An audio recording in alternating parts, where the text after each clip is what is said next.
Hello class 10th students, जैसा कि आप जानते ही हैं कि हम लोग फेडरलिज्म चैप्टर पढ़ रहे हैं और उसके last part decentralization in India या भारत में विकेंद्रीकरण कैसे हुआ इसके बारे में हम पढ़ेंगे। विकेंद्रीकरण को अगर सीधे सीधे शब्दों में आप कहें तो किस तरह से पावर को बांटा गया है, ठीक है, ये आप कह सकते हैं। चलिए देखते हैं चैप्टर में क्या क्या बातें कही गई हैं। We noted above that federal government have two or more tears of government. हम ये पहले भी पढ़ चुके हैं कि एक फेडरल गवर्नमेंट में दो से ज़्यादा स्तर होते हैं, लेवल्स होता है। We have so far discuss the two tiers of government in our country. अब तक हमने इन दो स्तर के बारे में बात की थी, एक केंद्र और एक state. But a vast country like India cannot be run through these two tiers. लेकिन भारत एक बहुत बड़ा देश है और इन दो स्तर की सरकारों से इस देश को चलाना थोड़ा सा मुश्किल काम है। States in India are as large as the independent country of Europe. Bharat में तो कई राज्य इतने बड़े हैं साइज़ में कि वो स्वतंत्र देशों से, यूरोप के जो स्वतंत्र देश हैं उनसे भी बड़े साइज़ के हैं। जैसे उत्तर प्रदेश जो है is bigger than Russia, Uttar Pradesh Russia से भी बड़ा है।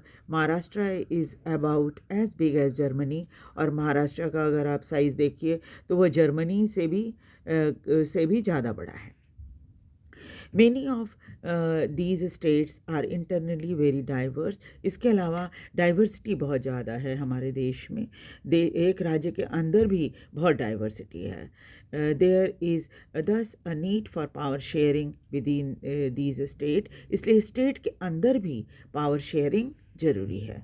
Federal power sharing in India needs another tier of government. इसलिए भारत में जो संघीय शासन है या ताकत है, पावर शेयरिंग को ज़रूरी है कि राज्यों में भी और बांट दिया जाए।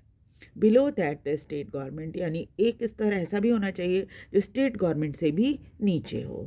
This is the rational for decentralization of power. और यही सोच जो है पावर को डिसेंट्रलाइज करने की या विकेंद्रीकरण करने की सोच के पीछे थी। ये मतलब यही रीज़न था। This resulted in third tier of government call local government, और इसीलिए एक और तीसरे स्तर की सरकार बनाई गई जिसको हम लोकल गवर्नमेंट कहते हैं।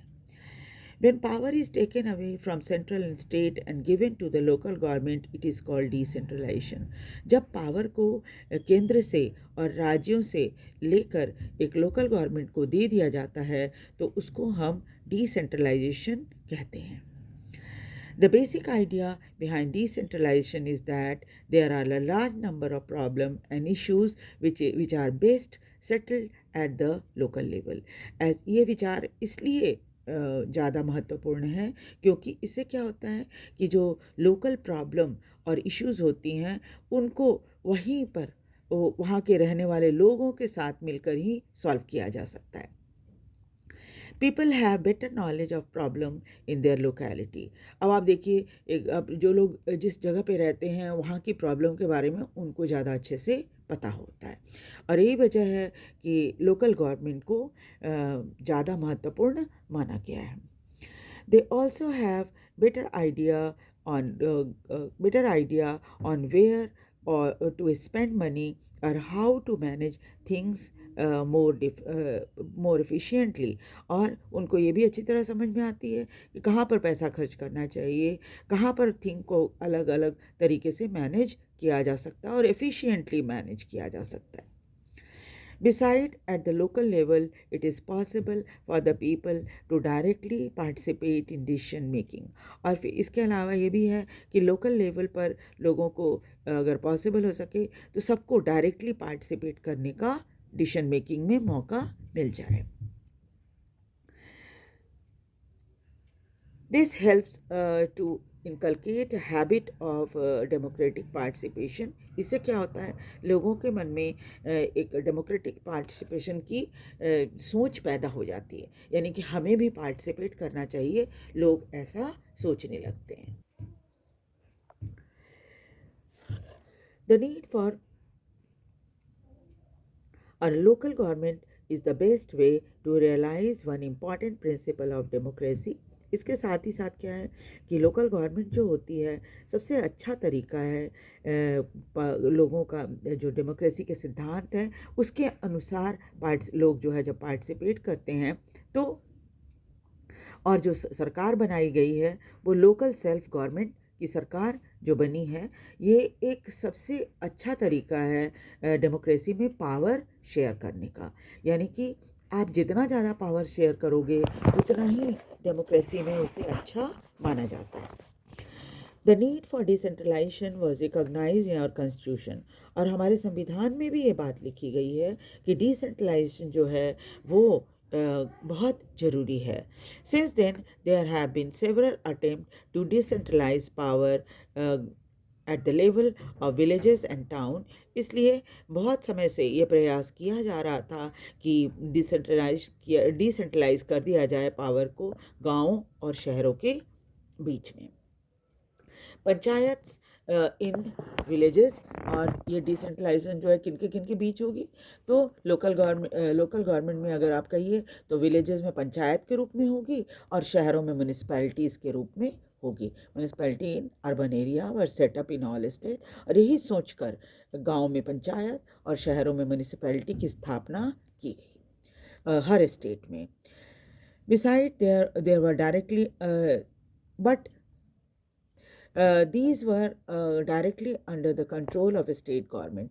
और ये जो पंचायत और म्यूनिसिपैलिटीज़ होती है वो सीधे सीधे राज्य सरकारों के अधीन होती है। Election in these local government were not held regularly. और अभी जो व्यवस्था है उसमें नियमित रूप से इनका इलेक्शन नहीं होता।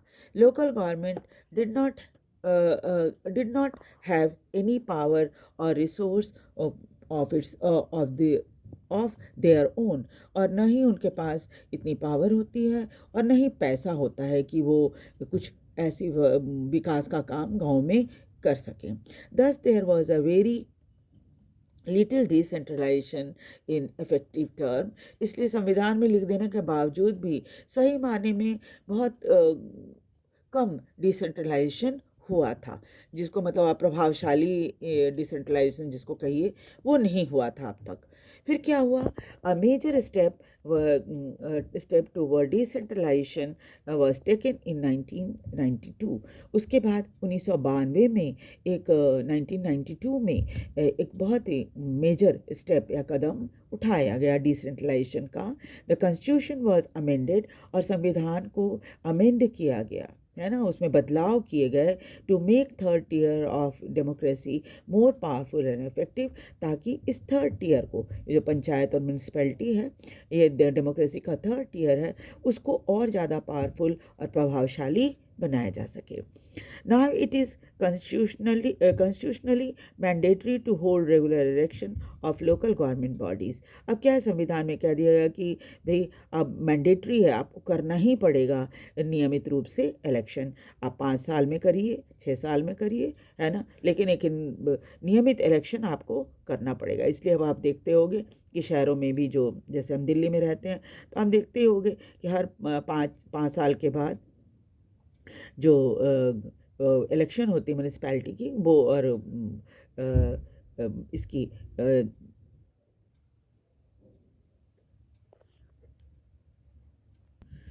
तो वार्ड का जो इलेक्शन होता है वो नियमित रूप से होता है। उसके बाद क्या है, दूसरा प्रोविज़न क्या संविधान में बदलाव के द्वारा किया गया? Seats are reserved in the elected bodies and executive heads and these institution for scheduled caste, scheduled tribe and other backward caste। और सीट रिजर्व कर दी गई इन इलेक्टोरल बॉडीज़ में और एग्जीक्यूटिव हेड्स के लिए कि शेड्यूल कास्ट, शेड्यूल ट्राइब और other backward caste, इन सब के लिए इस इलेक्टेड बॉडीज़ में सीट रिजर्व रहेगी। At least 1/3 of all positions are reserved for women।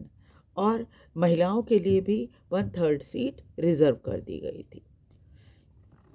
An independent institution called the State Election Commission has been created in each state to conduct panchayat and municipality election. उसके बाद एक स्वतंत्र institution बनाया गया जिसको state election commission कहा जाता है, और उसका काम होता है कि स्टेट में जो पंचायत और म्यूनसिपैलिटी के इलेक्शन होते हैं उसको वो कंडक्ट करे, यानी उसका आयोजन वो करे।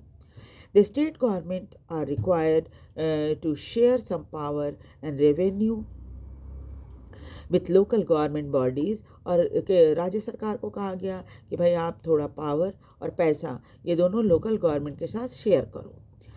The nature of the sharing varies from state to state. किस तरह से शेयरिंग होगी ये अलग अलग स्टेट में अलग तरीके से उसकी व्यवस्था की गई है। Rural local government popularly known by the name of panchayat, Panchayati Raj. गांव में जो लोकल गवर्नमेंट होती है उसको हम पंचायती राज के नाम से जानते हैं। ईच गवर्नमेंट और ग्रुप ऑफ ईच विलेज और a group of villages in some states has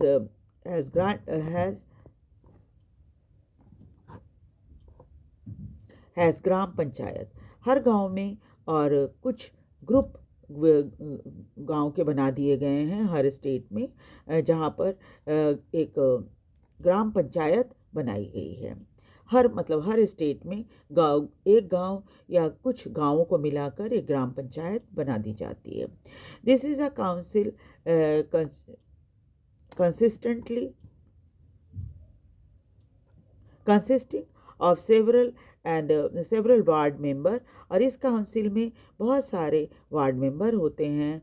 often called पंच, इनको पंच कहा जाता है, और द प्रेसिडेंट और सरपंच, और इसका जो प्रेसिडेंट होता है उसको सरपंच भी कहा जाता है। They are directly elected by all the adult population living in the ward, और वार्ड में रहने वाले हर व्यक्ति जो होते हैं वो वोट देते हैं इनको। जो एडल्ट होते हैं, एडल्ट लोग होते हैं, वो वोट देते हैं। आपको पता ही है कि 18 वर्ष से ज़्यादा उम्र के लोग जो हैं वो उनको वोट डालने का अधिकार होता है, और वो सब के सब वोट डालते हैं ताकि वो इनको मतलब अपना रिप्रेजेंटेटिव चुन सकें। ये शहर में भी होता है, गांव में भी होता है। It is decision making body for entire village, और जब इलेक्शन हो जाता है तो जब ये बनती है पंचायत, तो वो क्या होता है, ये यही गांव के बारे में जो भी फैसला होता है वो लेती है। The panchayat work under the overall supervision of gram sabha, और ग्राम सभा की नज़र में ये पंचायत काम करती है। All the voters in the village are its member. Gram panchayat में सभी वोटर सदस्य होते हैं। ग्राम पंचायत की जो ग्राम सभा होती है उसमें क्या होता है कि सभी वोटर्स जो होते हैं वो इसके सदस्य होते हैं। It has to meet at least twice or thrice in the year to approve the annual budget, और एनुअल बजट को अप्रूव करने के लिए ग्राम पंचायत की जो एनुअल बजट होती है उसको अप्रूव करने के लिए इनकी मीटिंग साल में 2 या 3 बार की जाती है। To review the performance of gram panchayat, और इसके अलावा ये भी देखा जाता है कि ग्राम पंचायत किस तरह से काम कर रही है। The local government structure goes right to the district level. Local से यानी गाँव से ये फिर डिस्ट्रिक्ट लेवल तक जाता है। A few gram panchayat are group together to form, और इनको बनाने के लिए यानी डिस्ट्रिक्ट लेवल पर बनाने के लिए क्या किया जाता है, कुछ ग्राम पंचायत को मिला दिया जाता है, which is usually called panchayat समिति, और इनको पंचायत समिति कहा जाता है या फिर ब्लॉक या मंडल समिति भी कहा जाता है। The member of this representative body are elected by all panchayat members in the area, और ये जो पंचायत समिति या ब्लॉक या मंडल समिति होती है इनके रिप्रेजेंटेटिव का चुनाव पंचायत में जितने मेंबर्स होते हैं उस एरिया के वो सभी करते हैं। All the पंचायत समिति और मंडल in the district together constitute the जिला परिषद। और ये जितनी ग्राम और पंचायत समिति होती है या मंडल समिति जिसको हम कहते हैं डिस्ट्रिक्ट में, वो सब मिलकर एक जिला परिषद बनाती है। Most of the member of जिला परिषद आर इलेक्टेड। इसमें भी सभी जिला परिषद के सभी सदस्य इलेक्टेड सदस्य होते हैं, यानी इनका चुनाव होता है। Member of Lok Sabha and MLAs of the district and some other officials of other district level bodies are also the member। और इसमें जो जिला परिषद होता है उसमें लोकसभा के जो MP होते हैं वो, और MLA जो उस एरिया के होते हैं वो सब इसके सदस्य होते हैं। और उसके अलावा कुछ और ऑफिशियल भी होते हैं जिनका जो डिस्ट्रिक्ट बॉडी लेवल पे काम कर रहे होते हैं, मेंबर होते हैं उसके, वो भी इसके मेंबर बन जाते हैं। जिला परिषद chairperson is the political head of जिला परिषद। और जिला परिषद का जो चेयरपर्सन होता है वही जिला परिषद का पॉलिटिकल हेड भी होता है। Similarly local government bodies exist for urban areas as well. Local bodies इसी तरह जैसे गाँव में हमने देखा है वैसे ही शहरों में भी है। Municipality are set up in big in towns. Municipalities तो शहरों में होती है। Big cities are constituted into municipal corporation. और बड़े शहरों में म्यूनिसिपल कॉरपोरेशन होता है। मेट्रोपॉलिटन सिटीज़ वगैरह जो होती हैं, बड़े बड़े शहर हैं, उन सब में म्यूनिसिपल कॉरपोरेशन होता है और छोटे शहर में म्यूनिसिपैलिटी होती है। Both municipalities and municipal corporation are controlled by elected body consisting of people's representative. और म्यूनिसिपैलिटी और म्यूनिसिपल कॉरपोरेशन इन दोनों को कंट्रोल करने के लिए जो बॉडी होती है वो इलेक्टेड होती है, यानी कि जो जनता है जिन रिप्रेजेंटेटिव को चुनती है वही इसके सदस्य होते हैं। Municipal chairperson is the political head of the municipality. Municipality का जो हेड होते हैं, पॉलिटिकल हेड जो होते हैं, उनको चेयरपर्सन कहा जाता है। और म्यूनिसिपल कॉरपोरेशन के जो सबसे बड़े ऑफिसर होते हैं या पॉलिटिकल हेड जो होते हैं उनको मेयर कहा जाता है। This new system of local government is the largest experiment in democracy conducted anywhere in the world। और ये जो हमारे देश में नया लोकल सिस्टम बना है लोकल गवर्नमेंट का, ये पूरी दुनिया में सबसे बड़ा है। There are now about 36 lakh elected representative in the panchayat and municipality. और अब देखा जाए तो करीब 36 लाख इलेक्टेड रिप्रेजेंटेटिव हैं पंचायत और म्यूनसिपैलिटी दोनों में, ऑल ओवर द कंट्री, पूरे भारत में। This number is bigger than the population of many country in the world। और ये जो 36 लाख मेंबर्स हैं, रिप्रेजेंटेटिव हैं, इनकी तुलना अगर करें हम तो कई देश की आबादी इतनी है। Constitutional status for the local government has helped to deepen democracy in our country। और इस तरह की कॉन्स्टिट्यूशनल व्यवस्था जो की गई है इससे हमारे देश में डेमोक्रेसी और अच्छी हो गई है। It has also increase women representative and voice in the democracy.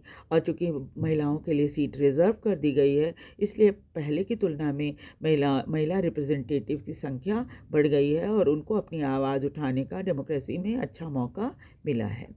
Eight the same time there are many difficulties. हालांकि अब ये व्यवस्था की तो गई है लेकिन हर काम को जब हम करते हैं तो कुछ न कुछ परेशानियां सामने ज़रूर आती हैं। While election are held regularly.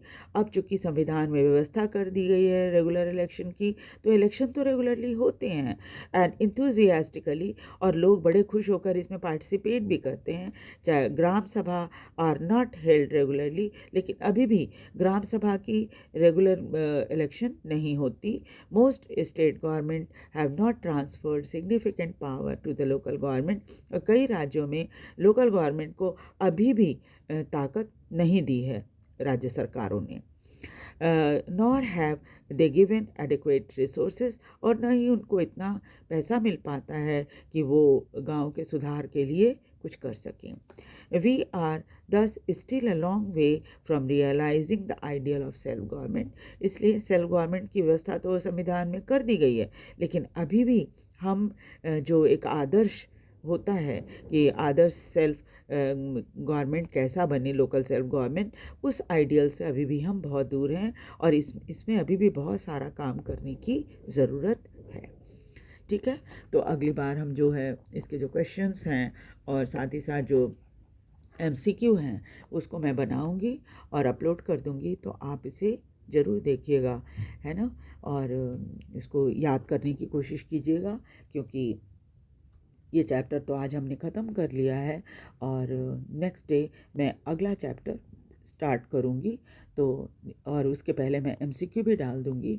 और आपको ये वीडियो कैसा लग रहा है आप कमेंट करके ज़रूर बताएं, और साथ ही साथ वीडियो को लाइक और सब्सक्राइब भी करें। Thank you.